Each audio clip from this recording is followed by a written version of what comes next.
Davon. Hi. Good evening. Welcome to another series of Dear Female Gender. So it's going to be day 8 today, if I'm not mistaken.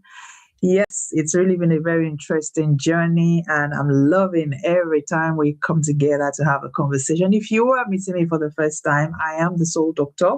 My name is Jola-Grace, and I love to say that I am committed to helping you heal, thrive, and grow. So yes, let's have this conversation again tonight. One more time, apologies for starting late. I had a meeting that I had to champion tonight. Is one of my very good friends' 40th birthday, and we had a surprise for her.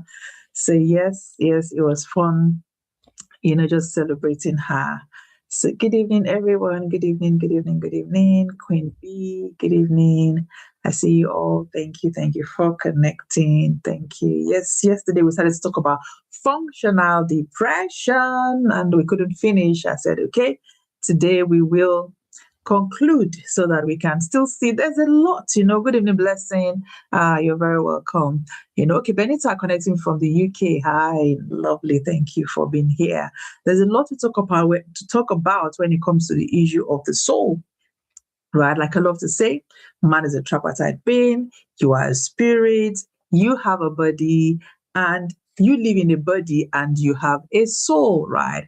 And the prosperity of your soul is the foundation for the prosperity of every other area of your life. And yes, a lot of people still don't understand, the soul. Why is my soul important? Why do I have to pay attention to my soul? Why do I have to, pay attention to my emotions? So, sometimes people say what you don't know cannot hurt you. But I beg to differ. I beg to actually, say that what you don't know is what is hurting you. A lot of people have been hurt by what they don't know. There was a time in my life as well that I was ignorant when it comes to the issue of the soul, right, of emotions. And, it hurt me real bad. It hurt me real bad. It actually, became a physical disease in my body, right? So understanding knowledge is so key, so important, for us to be able to maximize everything that God has in stock for us to maximize. So I see you all on TikTok: Esther, Constance, Joan, Mary. Hi, all. Thank you for connecting. Yesterday we started to talk about functional depression. We said functional depression is a form of depression where somebody appears to be functioning normally in life, right? But internally, they are not happy. Persistently, internally, they are not happy. They are sad, they're exhausted emotionally on the inside. Or when they are outside, so it's like they're living a double life. Because when they're out there, they are bubbling, they are happy, they are doing stuff, they are talking to people, they are functioning a lot of times in leadership positions, they are still chairing the meetings, they're still, being the CEO, calling the shots and doing everything. But when the curtains are closed, when it's just them, when there's no one there, they still feel that emptiness on the inside. They still feel that persistent sadness on the inside. You still feel as like something is missing on the inside. I started to look at what happens, right? Why do people experience things like that? And one of the things we started to say is that, and I remember talking about, somebody asked a question about medication yesterday. So if you missed yesterday's session, you can watch the replay on my YouTube channel, Coach Jola-Grace on YouTube, right? So we started to say that there's a connectivity between your brain and your body. There's a connectivity between your brain and your body. And in fact, right, so I explained that your body sends messages to the brain. They are communicating with each other. So I used the example of somebody that needs to go to the bathroom when the bladder is full, and if they are brain dead, the message cannot be communicated to the brain to say bladder is full, go to the toilet. And so even if the bladder is full, no message is sent anywhere. They just do where they are. So we began to say that it is important, right, that we understand that when it comes to taking medication, it's because of the chemical imbalance, and it just helps you to balance the chemicals, and you don't have to stay on it forever. You can always wean yourself out of it, especially if you also add talking therapy to your intervention. One of the things I love to say is that whatever happened to you in the past, the pain that you're carrying from your past happened to you, ed past tense. But I say do not allow what happened to you to keep happening to you, because the past, guess where the past is? In the past, right? But today is a gift and tomorrow is a blank check. And one of the things that you can do to secure tomorrow is to heal, to take time to heal from whatever it is, that has happened to you, to pause. I was telling us about pit stopping yesterday, to pause and say, no, I'm just going to, care for myself. I'm going to rest, I'm going to, there's a tool that we use in coaching called the wheel of life. And oftentimes when I ask people to just, feel that the wheel of life, draw it, assess it, and there are different areas. So there's one of the areas there is fun, recreation, and rest. People sometimes restore when it comes to achievement and success. They can have a 75 or an 80. In work, career, and business, they can have like a 90, like a 95. And then it comes to work, to fun, recreation, and rest. And we're having like, oh, no, I really don't have time for that. We're having a 20, we're having a 25. But then you still see, just because of that, and maybe some other parts of the wheel, there is a dent in your wheel. The wheel is not smooth. So those areas are also key and they are crucial. And oftentimes, I don't want to go ahead of myself, but oftentimes one of the reasons why people experience functional depression is because they never stop, never pause to rest, right? So when we start to talk about those chemicals in the brain, they are neurotransmitters, right? And a lot of times they affect the messages. So for instance, let me read this to you, right? So there are three key ones. There are three key neurotransmitters. There's the serotonin, the dopamine, and the adrenaline, right? Which is also called the neuropinephrine. I'm not sure if I pronounced that correctly. So the serotonin is for mood. It helps you balance your mood, right? It helps you balance your emotions. The dopamine gives you motivation, pleasure, reward, right? And then of course, sometimes you realize, I remember I had to submit, I had to finish my project some time ago when I was in school, and I love my sleep, right? So once it's about, worst case scenario, 10, 11, I want to go to bed and sleep. Even if I'm not asleep, my brain is like, for that day, we have closed shop. But I remembered, right, that that particular day, I think it was the next day or 2 days before, that was the deadline. I literally stayed awake all night. I was alert and I finished my project. And I was like, what just happened right there? And you see, it's very easy to get addicted to adrenaline. So you have a task, you leave it. Some people are like lastminute.com people. And then they start to work on adrenaline. But over time, what will happen is it would lead to you not being effective in what you are doing, because you have to wait for that to kick in before you're able to do anything. And it's self-sabotage, because it then goes on to actually cause deficiency in other areas of your life. So balance is key. Balance is very, very, very key. So we started to look at the signs yesterday: constant exhaustion, high achievement, persistent low mood. The key word there is persistent. We looked at difficult. Some people don't know how to experience joy.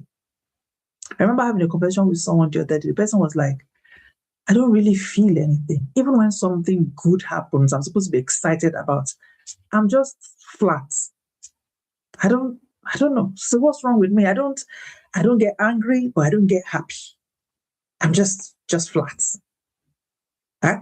That can be a sign of functional depression.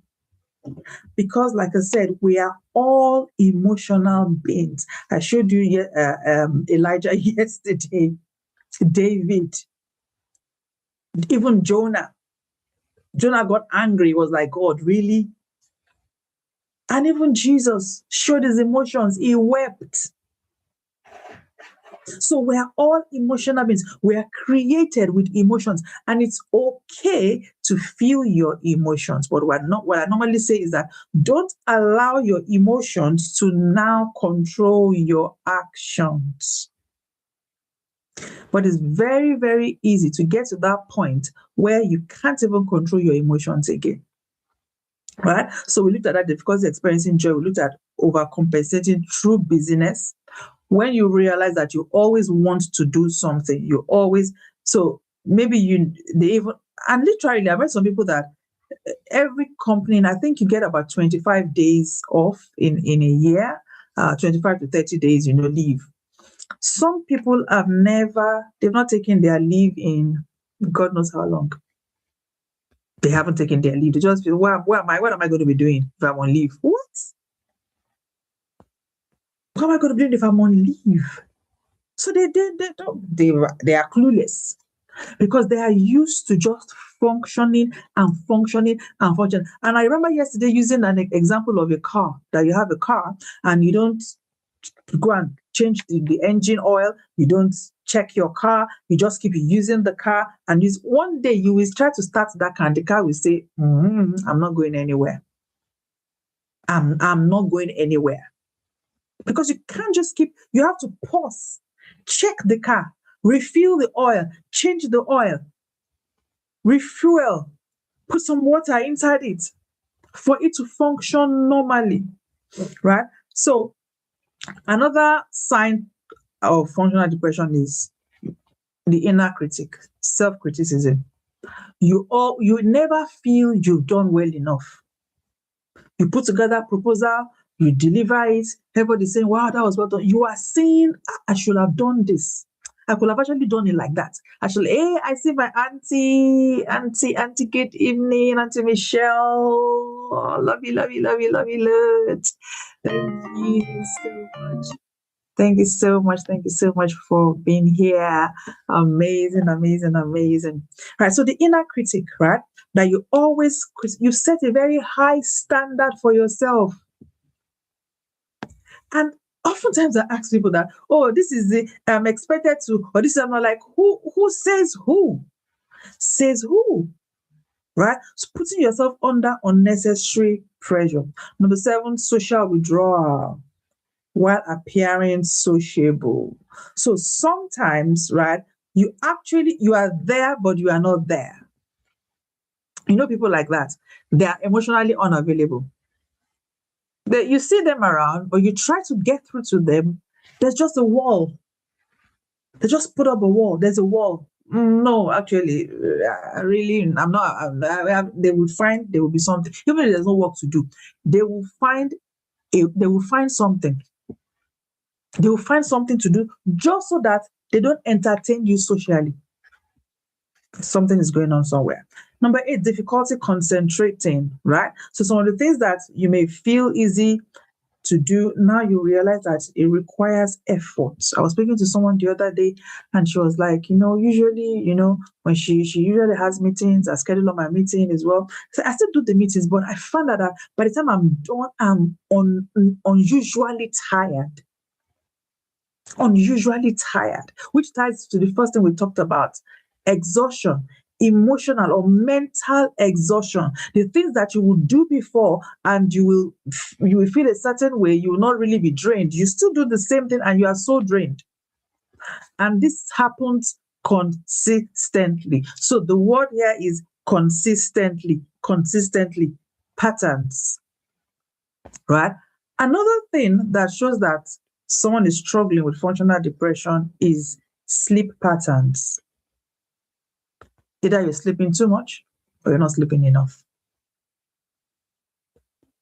And I think I said this some time ago that you cannot cheat nature. You can't cheat nature. It will accumulate.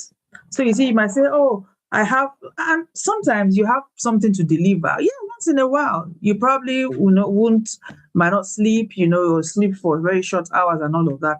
But when you start to do it consistently, something is wrong somewhere. because you can't cheat your body. You can't cheat nature.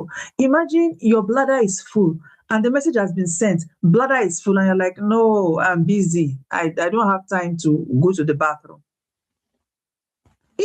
The bladder will embarrass you because, like, what do you mean you don't have time to go to the bathroom? Right? And a lot of people think that they can cheat their body when it comes to sleep. Research has shown that actually what happens when we sleep, right? Your body regenerates itself. It regenerates itself. Everything is a reset. So it's like it's just the same thing when you restart your laptop or your phone. Sometimes your phone is lagging, is hanging, and once you restart it, you reboot, everything comes back to normal. That's what happens when we sleep. So it's good to have roughly they say between 7 to 8 hours at least every day. But now on the flip side, if you start to sleep too much, it's also a sign that something is wrong somewhere, right? And then let's look at this one as well. Another sign that you may be experiencing functional depression is you are constantly living in survival mode. So you have a list 1, 2, 3, 4, 5, 6, 7, 8, 10. So I need to speak to these people today. So imagine you are a doctor and you have 10 clients you want to see. One of the attributes of a doctor is being personable, right? Being relational, ability to care for people, genuinely know what's happening with them. But it's possible, imagine if it's a medical doctor, a doctor that is experiencing functional depression, because it actually happens with high network individuals, people who are, who are high up there, who don't know how to create a unhealthy balance in their life. People who just feel I have to keep doing and doing and doing, and I cannot stop. Who says you cannot stop? Who said so? Because some of these things are things that we've told ourselves. I have to keep going. I have to keep functioning. I have to keep doing this. I have to keep doing that. And we don't realize that it's having a counter is productive effect in our lives, in our body. Because if your body says, I'm not doing, there's literally nothing you can do. There's nothing you can do. So it's important for us to begin to look at that and begin to say to ourselves, okay, so I was to give you the example of a medical doctor, right, who probably says, oh, I have to go through 10 clients, and they just go, okay, yeah, what's the problem? Doctor, okay, so, you're not even allowing the people to talk. You're not showing any care. You just want to get through your day because you really don't want to get too personal with anybody. You really don't want to open, anything that will make you emotional. And like I started to say yesterday, there are different reasons why people experience functional depression. Is a real thing, right? Number one of the reasons is childhood trauma. Childhood trauma. I explained a little bit of it yesterday that as a child, you realize that you only get attention when you perform. So nobody gives you attention. And attention, yesterday I talked about the soul needs, right? I have 5 basic soul needs. I won't go over them again today. Right. That you only get attention when you perform, when you do well in school, when your grades are good. Then, oh wow, look at my daughter, look at my son. Oh wow, that's really nice. Then you get a gift, you get something. But if you're not performing, or maybe you iron the clothes or you just do something, that's the only time you get attention. And it's not supposed to be so. Every human being deserves to be loved, seen, cared for by the people that are primary in their circle. So this kind of person who now sees that, oh, they're actually giving me attention because I'm performing, I'm doing something, then they want to do more. And then they want to do more. And then they want to do more. And then they want to do more. And then they just get to a point where they are addicted to doing. Even when they don't have to perform, they're still performing. These are the kind of people that, in relationships, maybe there's a relationship breakdown. They will say to you, after everything I've done for you. Because for them, I did things for you. I performed, so you should love me. Uh-uh. No. Tomorrow, we're going to start talking about relationships. So you don't want to miss tomorrow. We're going to talk about interpersonal, their female gender. Let's talk about relationships. And it's not just going to be romantic relationships. We're starting from interpersonal relationships. So don't let me start talking about it. We'll wait till tomorrow. But these are the kind of people that will say, after everything I've done for you. So these kind of people actually want to buy you, so to say. So they want to do things for you to make you like them. Their personality, right? They don't believe that they on their own, they are worth anything. They don't believe that people can like them for just being them. They believe that until I do something, I give something, I just move something, people won't look at me, people won't like me. And if somebody like that gets into a relationship with somebody who was loved for who they are, who experienced, the soul needs when they were growing up, there's going to be a problem. Because this person will say, I don't need you to do. So these are the kind of people that will feel, I need to work to give you people money in the house. Oh, no. Is that man not providing for you when the other spouse says, oh, but we need you at home to be with us, so that we can be a family and grow. So I say, no. What is that going to do for you? Is that going to put food on your table? I need to give you food. I need to give you money. I need to provide for you. I say, because as far as they are concerned, love equals performance. And sometimes, unfortunately, these kind of people don't stop.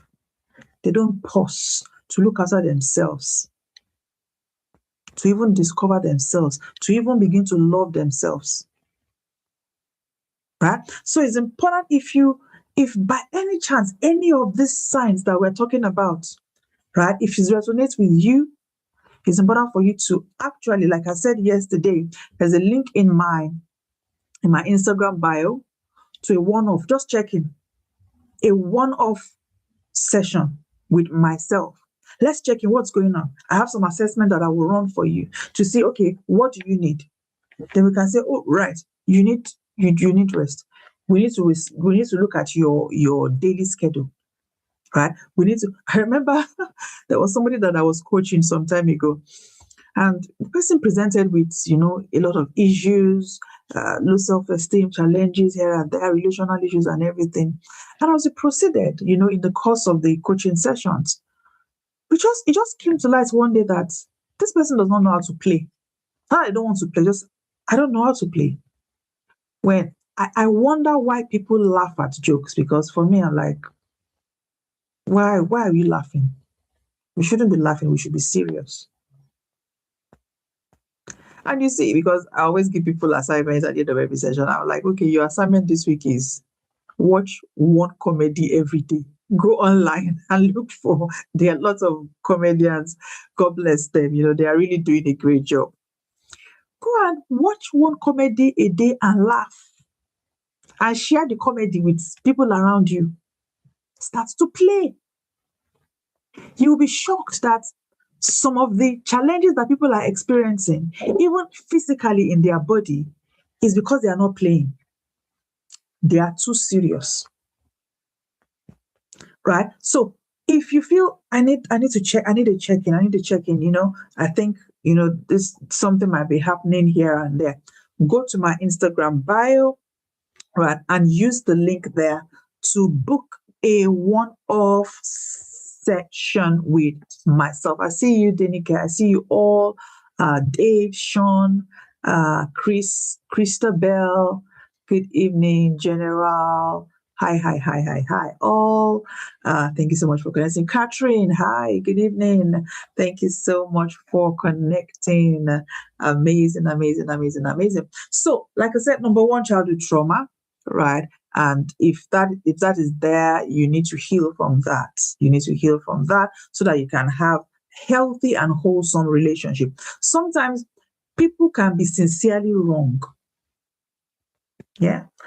People can be genuinely wrong. They are doing stuff that are hurting you, or they don't know how to do the right things or speak your language or treat you the way they're going to treat you. And you think they are bad or they are wicked people. Nobody can give what they don't have. So if they've not grown up, right, with what you're expecting from them, except they intentionally learn it, they will struggle to give it to you. They will struggle. And there are so many people that have actually helped with this, that, childhood, I didn't have this 5 basic soul needs. You can cultivate it. Because again, like I say, your past is where in the past. You can't go back to your past and change anything. But you can choose that from now on, I will become a better version of myself. It's never too late to learn something. Sometimes you think, at what age? No, says who? Says who? All you need is the desire that I want to change. I want to become a better version of myself. I want to learn how to rest. I want to learn how to, appreciate people, for instance.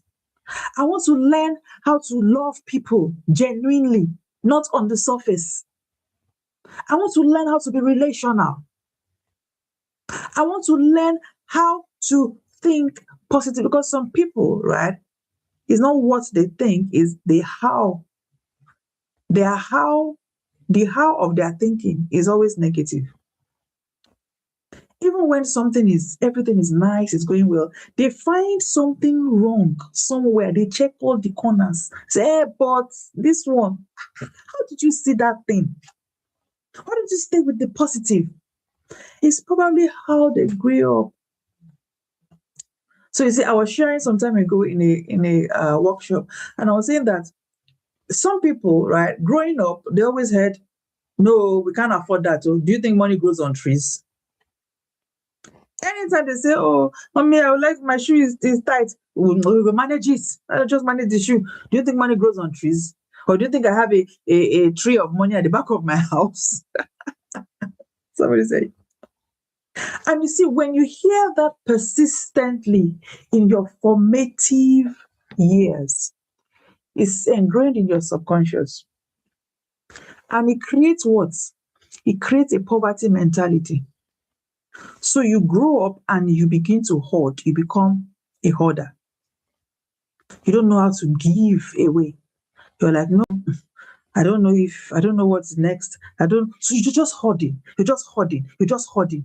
Because of that mentality that money doesn't grow on tree. I don't know if I'll have money to eat tomorrow. And this is not about the financial capacity of that person. The person might be a millionaire or a billionaire, and they still have poverty mentality because they're hoarding.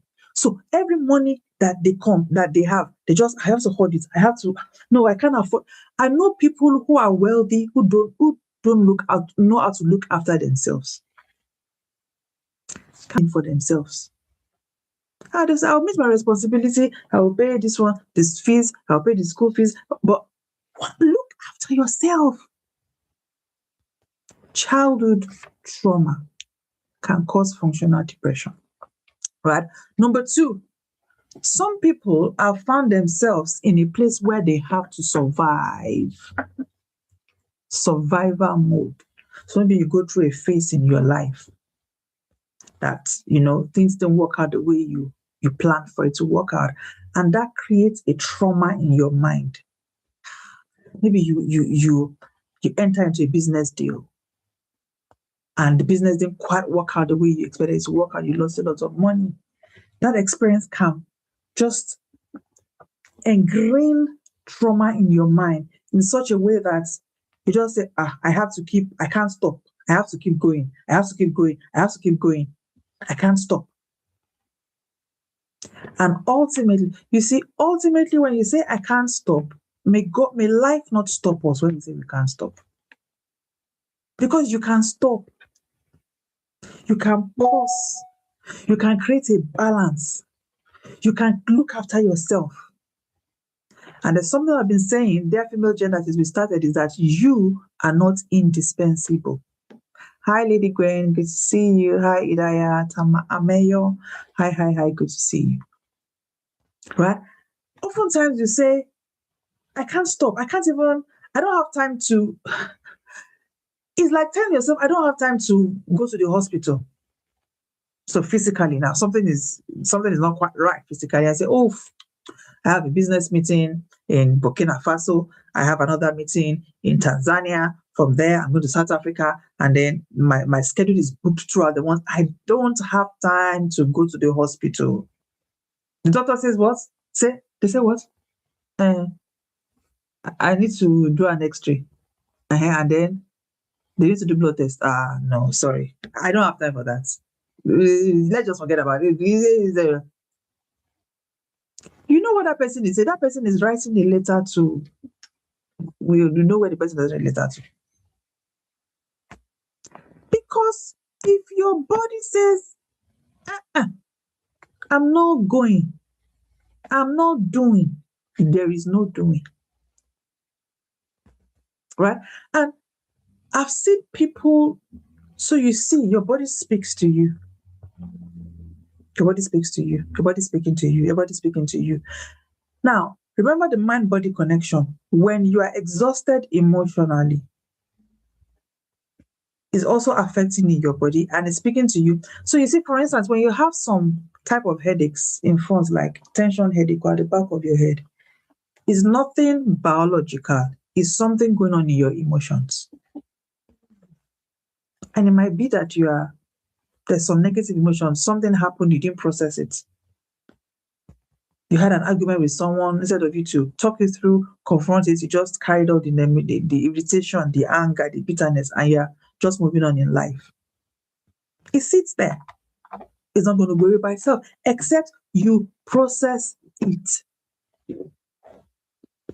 So another thing that causes functional depression, right, is, of course, I've talked about childhood trauma, but trauma can also happen in adulthood. So unresolved past experiences, right?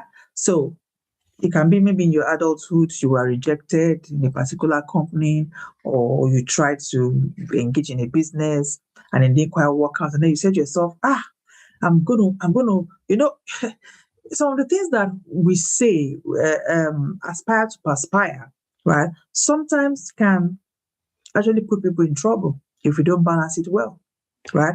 So oftentimes we say the best form of revenge is success.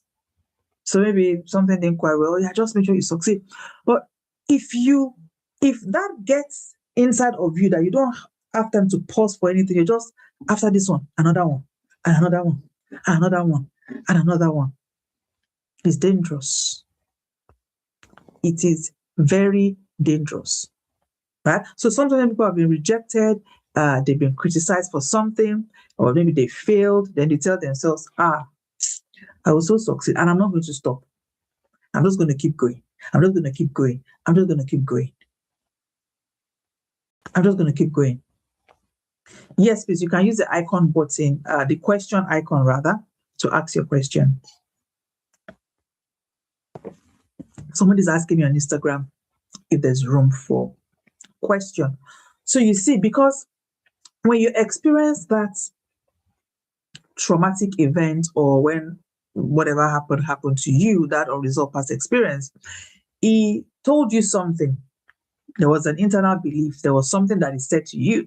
So maybe it was a business, or maybe you were looking for a job and you didn't quite get the job, and you've tried so much and you can't go. So you're going to say to yourself, maybe I'm not good enough.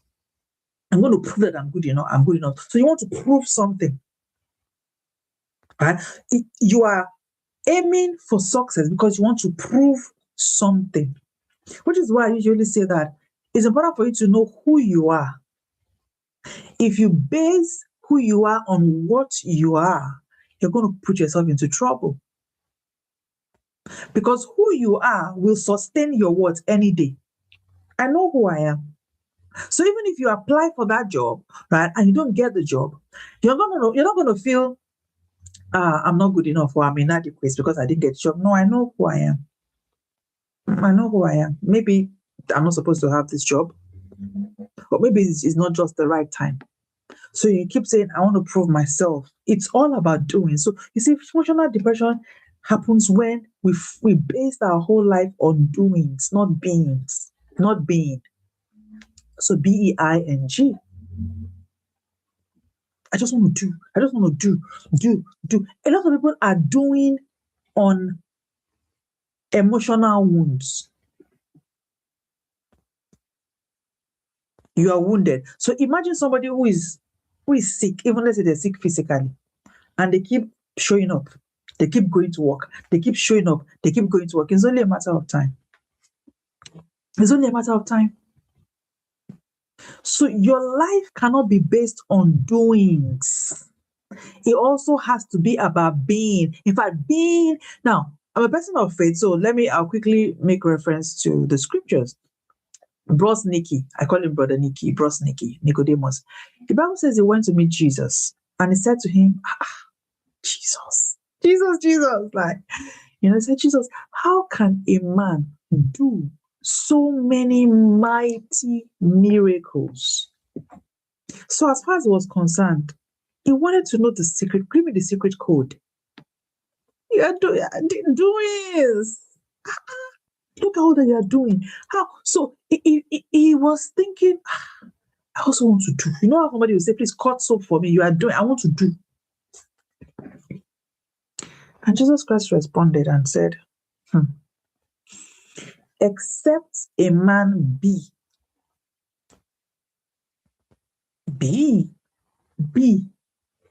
It's not about what you're doing. It's about who you are. And that creates balance right there. Functioning from your being rather than functioning from to show people, to perform, to prove something to somebody. Or sometimes you want to prove something to yourself. No, know yourself. Find yourself. Discover your identity. Rather than trying to do to feel that I'm accepted. No, you're already accepted. Let me still make another example from the Bible. When Jesus Christ was being tempted, the first temptation, do you remember the first temptation? This devil said to him, turn these stones to bread. And there was a valid need because in fact he said he was hungry. I just finished fasting. So he said to him, so this is the way. He says, if you are the Son of God, turn these stones to bread. What is that doing? Doing. That was pressure right there. Turn these stones to. I mean, think about it. If he had turned the stones to bread, that was a doing. People probably have believed him more. Wow! Oh my God! Everybody will start to tweet it. They'll start to put on their WhatsApp status. It will go viral. What? He turned stones to bread. This must really be Jesus, the Son of God. Everybody will believe in him because of doings. Right? But before that temptation came, the Bible recorded that he was being baptized and the heavens opened and the voice of God came and said, this is my beloved Son, in whom I am well pleased. So already is who? WHO was already stamped, was already ascertained. That was his identity, the Son of God. So he said, I don't need to do anything to prove who I am. Is your life constantly based on proving things? Proving. You are working so hard so that you can prove to somebody somewhere that you are not a failure. You are just doing it so that you can prove to this, you can prove to that. No. This will eventually lead to functional depression. Another reason why people experience functional depression is perfect people who are always, they're perfectionists. They always want everything to be perfect. all of the time. So, see, perfectionism will eventually lead to functional depression because you always want to, finish all the work, cross all the I's, no, dot all the I's, cross all the T's. You always want to make sure that everything is always, and you see, I'm not saying that it's not good to be diligent. It's not good to aim for excellence. That's what I'm looking for. Excellence is a great value that everybody needs to have. But there's a difference between excellence and perfectionism, right? Excellence is you put in your best, you plan, you make sure that you do your research, you do everything. But perfectionism is you don't know when to stop. So even when something is not going right, and it's like, okay, let's pause. You don't know when to stop. You just always want to keep going and going and going and going and going. And you are a limited resource. So you see, you find yourself, right, that you're striving to get validation. You do this and then people validate you. You feel good. And then, of course, it's only temporal. So you have to do again for them to validate you. So you see, it becomes a circle. It becomes a circle. And oftentimes, people who experience functional depression, inside of them, they're struggling with low self-esteem. Listen, low self-esteem is different from confidence. It's possible for you to be confident and still have low self-esteem. Because you connect your esteem to your doings, to what you're doing, to your performance. So if you're not doing anything, you don't feel good about yourself. You don't feel you're worthy. That's why you always want to keep doing so that you can feel good about yourself. And I often say to people that, God forbid, if anything happens to that work, that career, what is going to be left of you? What's going to be left of you? So it's important that you begin to ask yourself, who am I? Outside of all of these doings, who really am I? Who really am I? See, often when I ask people these questions at workshops and trainings, who are you? A lot of times people will say, oh, I'm the head of this one. I'm the CEO of this one. I'm the, line manager here. I'm the this one. That's not who you are. That's not who you are. That's what you are. And those things are temporal. They will not always be there. There might be some challenges at one point or the other. What you need to say to yourself is, who am I? Let me really know who am I, who I am. Because that's what will sustain you. When you get to those points in life where there's challenges, your who comes up and helps you get your what back. But if there's no who there and the what faces challenges, that person will struggle.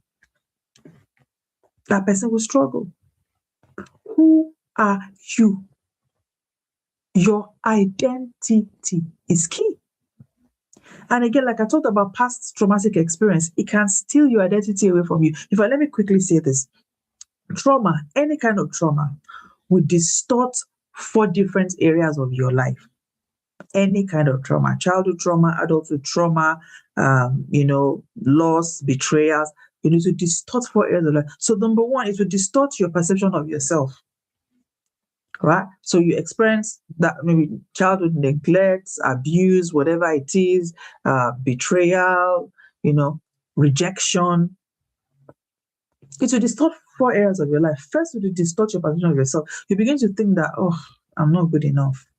Something is wrong with me. If I was good enough, this thing wouldn't have happened to me. Why did this happen to me? At least look at that other person. Nothing happened to them. Why did this happen to me?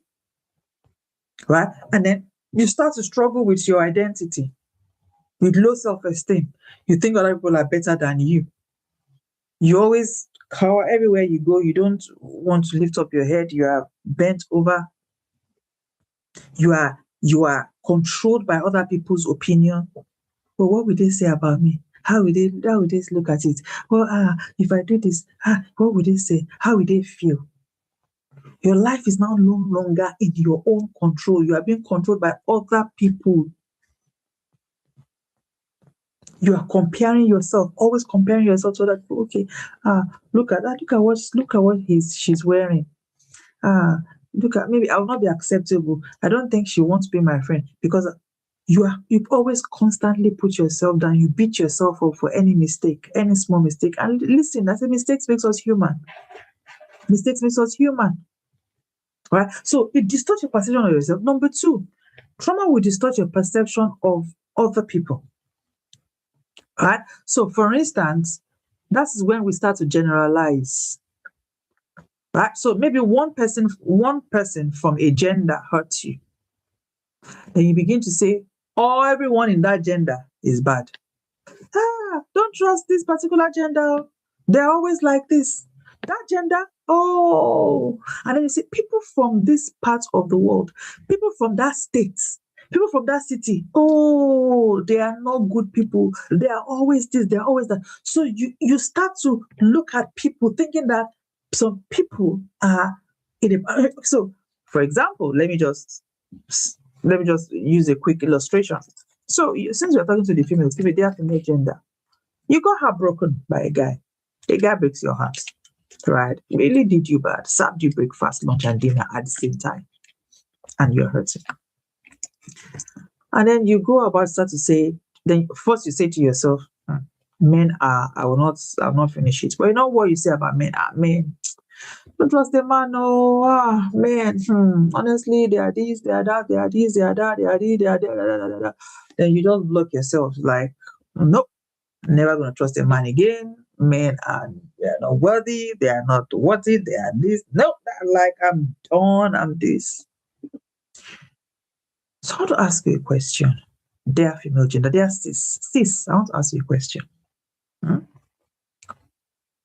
How many? So roughly, right? Statistics says approximately there are about 8 billion people in the world, right? It might have changed, but approximately about 8 plus over 8 billion people in the world. And about 4 point something billion are the male gender. So now you're saying to me, sis, that you will never trust any man again, that all men are this, all men are that. Da, da, da, da, da, da. Now I want to ask you a very interesting question. So let's even assume, let's be modest and say there are 4 billion men in the world. Okay. So out of the 4 billion men that are in the world, how many of them have you met? How many of them do you have a relationship with? How many of them have actually hurt you?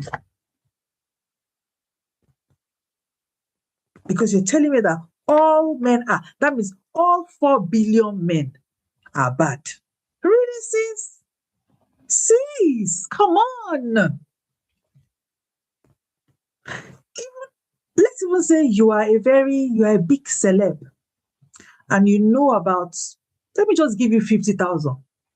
To just give you, I don't know whether that one-on-one, I'm not talking about your followers on social media. You one-on-one know 50,000 men. You know them, they are your friends. Or you've dated 50. Is that possible? Let's just say you've dated. And 50,000 men broke your heart. Right, sis? 50,000 men broke your heart. Now, I don't know if there's any mathematician in the house. What fraction of that, 50,000 to 4 billion? What fraction of that to 4 billion that you're not saying all men are? Or on the flip, it can be a guy saying all women are. But you see, this is what trauma does to you. It distorts. So when they say something is distorted, you're not seeing it the way it exactly is.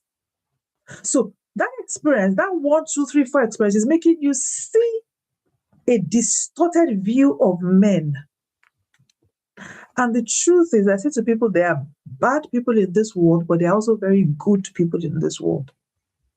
I've met some amazing human beings in my life, and I'm like, are you an angel or are you a real person? And yes, I've also met some really bad people in this world that really hurts me. But if I start to say everybody is bad, everybody is this, no, I will miss out on the goodness of the good people that are in this world. Right? So, number 3, trauma will distort your perception of the world in general. The world. Right? That's why you hear people say, this world is a wicked place. This world is very hard. This world is evil. This world, don't trust anybody on this world. You cannot trust anybody in this world. Have you heard that before? It is trauma that is speaking, not them.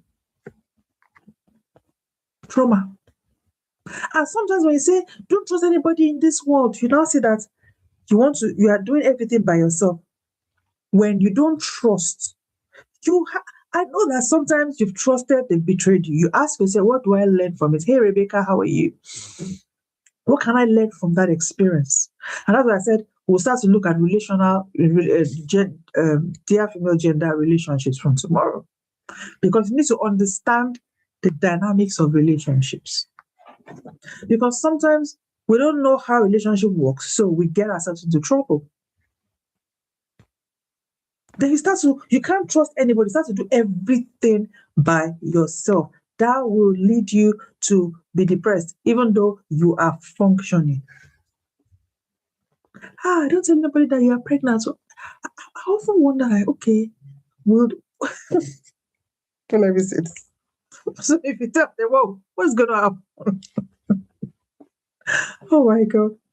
Now, number 4, trauma will distort your perception. So trauma will distort or negative experiences, past negative experiences, trauma, whatever it is you want to call it, will distort your perception of yourself, of other people, of the world, and number 4, of God. On Sunday, if you missed Sunday's broadcast, please go and watch the replay. It's on YouTube. We talked about the goodness of God. And we said God is good, but why am I not experiencing his goodness? And the summary was, if you don't believe, if you don't have a heart knowledge that God is good, if it's just in your head, because we say it, we even sing it, God is good, he has done me well, God, you're so good, you're so good. But do I actually believe that God is good? And sometimes because of the experience I had, I'm like, I don't know if God is good though. If God is good, why would this thing happen to me? If God is good, why would this person betray me? If God is good, why would this thing happen to me? If God is good, why would this person that I love so much, why would they die? If we keep questioning the goodness of God. And what you don't believe, you cannot experience. If you can't experience it. If you don't believe that somebody is a nice person, you can't experience the niceness from them. You will see that everybody else around them is being blessed and you are not, because you don't believe they can bless you. Same thing with God. So I won't go into that because we talked about it at length on Sunday. The replay is on YouTube, called Jola-Grace, right? So, like I said, I will try and read your message afterwards. Like I said, trauma will distort your perception of God. There is no evil in God. There is no evil in God. And you know what? How that will lead to functional depression is you now think that I can do everything by myself. I don't need God. I don't need to pray. All I need is hard work. Let me just keep working hard. I keep working hard. And so you're just grinding and grinding and grinding and grinding till a point where the inside becomes filthy. The inside is not okay. Just outside, people are seeing what's happening on the outside, but internally, there's exhaustion. Internally, that person is persistently sad. internally, they are not happy. And sometimes people ask you, how are you? Yeah, fine. Truly, how are you on the inside? A lot of people are struggling. There's no sincere joy or happiness in their life. It's just all a facade. They come up and smile, hello, and after that, they go back dealing with that sadness. You don't have to live like that. You can have a wholesome life. You can have a wholesome life. You can be happy, true and true. If you give yourself the opportunity, give yourself the chance. Right. Another reason why people experience functional depression is lack of support, lack of emotional support. When you have to bear the emotional burdens alone, everybody needs emotional connection. Everybody needs emotional because we are human beings. Even animals. Animals. Imagine you have a dog that's your pet, and the dog is just there. Every time the dog wants to come and play with you, you chase the dog away. Do you know that dogs actually get depressed? For real, for real. And they can die from depression. For real, for real. Yeah, they need connection. They need emotional connection. You often see usually those small pet dogs, the American Eskimos, they want you to give them belly rub. You can really see that me, I'm a dog lover. They just want to play. They want that emotional connection. They want to hug you. They want to kiss you. They want you to carry them. They want every human being needs emotional connection. So when that is missing from somebody's life, they will just keep working and working and working. Or maybe you are working in an environment where you are never appreciated. When we take emotional training, I do emotional training for organizations. Right? One of the things we say to them is, let your staff know that you care about them, not just the work they are doing for you. Because in some organizations, they just want you to deliver. Oh, please, okay? Jesus. A staff said to you that they lost their mother last week. And I said, oh, so sorry about that. So the project on your table, please, I need that one by 4 p.m. today. What? No. No, no, no, no, no, no, no. Have you heard this? You probably have heard this saying before. People don't care how much you know until they know how much you care. And that's one of the ways to drive profitability. Emotional intelligence. When the people know that you care about them, they will do and go overboard for you because they don't know. They here in these organizations is not just about delivering for the organization, they also care about their staff. And let me make this analogy from the Bible. It's not even from the Bible. A staff, right? A staff can be described as members, employees in an organization. But a staff can also be a stick that somebody leans on. Right? So you're trying to work, you're leaning on that staff, is helping you with movement, with motion, right? It's giving you momentum. It is the same thing with staff in organization. Your staff give you motion. Your staff give you momentum. Your staff helps you take your vision from point A to point B. How would you not care about them?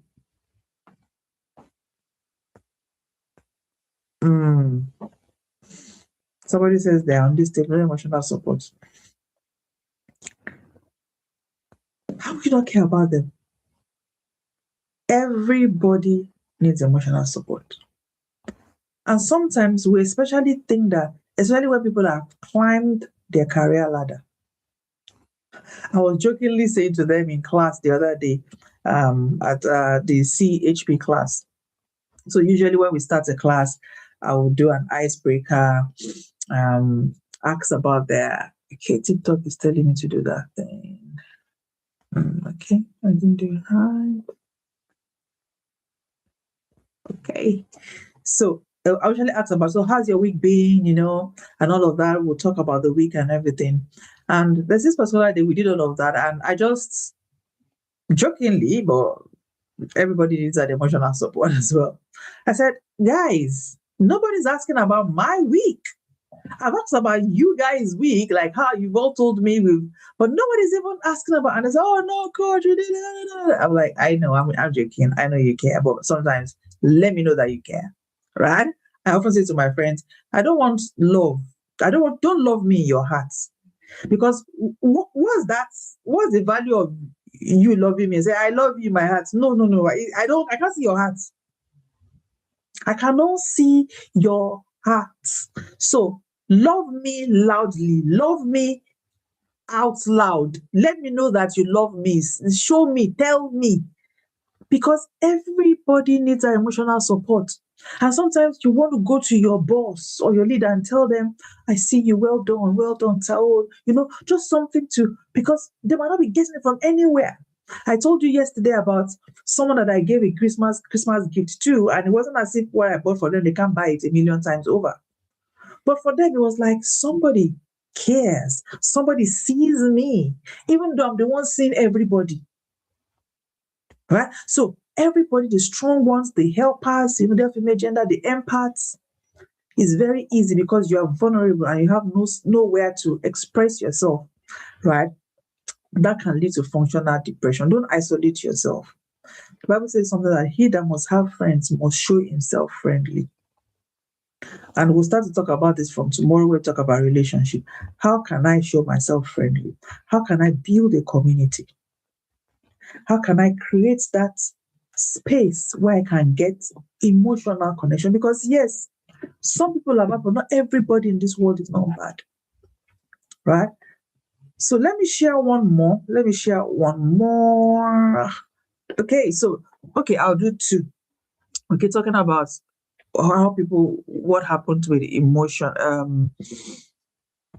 Okay. Well, so tomorrow we'll talk about how you can build relationships, because sometimes you also need, like Bible says, he that must have friends must show himself friendly.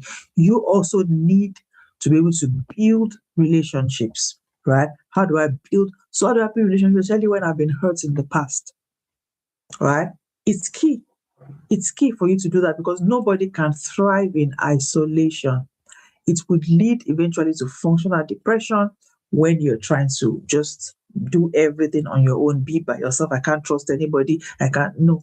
You need other people. We are created as relational beings to relate with people, right? People also will can deteriorate into depression, even though they are functioning, if they are burnout or stressed. So just stressed. They keep working and working and working, and their workload. This can happen to empaths because empaths don't know how to say no, right? And sometimes you see, sometimes empaths struggle with low self-esteem, right? And because they feel needed, it makes them feel better. It makes them feel good. That, people are needing me, people are wanting me. Oh, people want to talk to me. People want me to solve their problem. People want to So because they feel needed, is making them feel good. Is boosting their esteem. But it's counterproductive because it can lead to burnout and chronic stress. So you might still be showing up and talking to everybody in the world, but inside you are burnt out. And it's only a matter of time. These things are only a matter of time. So when you begin to see the signs, you need to immediately do something about it. And speak to a professional so they can help you quickly balance things up. Okay? So I would say one more: negative thinking pattern. Negative thinking pattern. The Bible talks about us renewing our mind, not being conformed to the image of this world, of this world. What happened to such people over the years if they don't get help. Which ones? Well, there, please. Which people? Which one? Are you talking about people that experience functional depression in general, or a particular set of people that I've mentioned? So a lot of people struggle with negative thought pattern because of the negative experiences they've had. Right? So the way they interpret everything that happens in their life, they interpret it against themselves. Right? If I don't do it, nobody else will do it. If I don't do this, they will think that I don't like them. If I don't do it, they might feel like this. If I don't do it, they might feel like that. And even when people are trying to help them, they sort of push back the help. Oh, no, don't worry, I'm fine. But really, you're not fine. You just think that you don't deserve help from people. Maybe because of what has happened to you in the past. You need to heal. You need to get help. Right? And okay. So a lot of things can happen. And I think I spoke about some of it yesterday, right? Effects of functional depression, battered, unforgiving, unhappy. Ultimately, so you see, there's the happy hormones, the serotonin, the oxytocin, like I said at the beginning. So, for instance, the serotonin, the oxytocin, they control your motivation, they control your happiness. And if those things are there, you will constantly be in a state of sadness, unhappy. You will just be a very miserable. The person will know you. Okay, the person is not here. The person will probably be a very miserable human being, not enjoying life. People like that often struggle with diseases in their body, so they're in and out of the hospital because of the mind-body connection. They will struggle to have social interactions. So they are living, they are on earth, but they are existing. They are not actually living. So you see, it's not just about waking up and sleeping every day. It's about the quality. So let's look at the quality of life that you are living. The quality of life. So that person's quality of life will be very low. They are no friends. They are not happy. They are struggling with constipation, irritable bowel syndrome, pain in their body.